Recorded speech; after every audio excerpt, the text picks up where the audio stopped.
মেহেরপুর ও চুয়াডাঙ্গা জেলায় শীতের প্রকোপ দিন দিন বাড়ছে। গত কয়েকদিন তাপমাত্রা 13 ডিগ্রি সেলসিয়াস পর্যন্ত নেমে এসেছে। ঠান্ডা বাতাস ও কুয়াশার কারণে সকাল ও রাতের সময় শীতের তীব্রতা বেশি অনুভব হচ্ছে। সাধারণ মানুষের জীবনযাত্রা বেশ কঠিন হয়ে পড়েছে।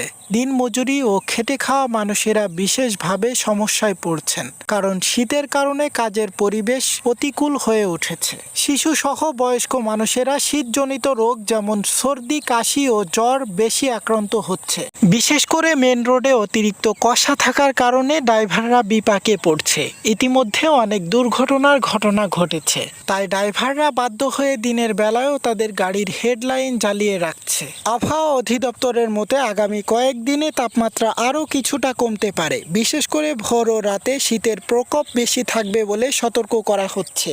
এই শীতের প্রভাব দীর্ঘস্থায়ী হতে পারে বলে বিশেষজ্ঞরা ধারণা করছেন, তাই সকলকে যথাসম্ভব শীতের প্রস্তুতি নিয়ে চলার পরামর্শ দেওয়া হচ্ছে। আপনারা দেখছেন এই সে গ্লোবাল নিউজ, সাথে আছে আমি হুসাইন আহমেদ। সকল আপডেট সবার আগে পেতে আমাদের চ্যানেলটি সাবস্ক্রাইব করে একটা লাইক করে আমাদের সাথেই থাকুন।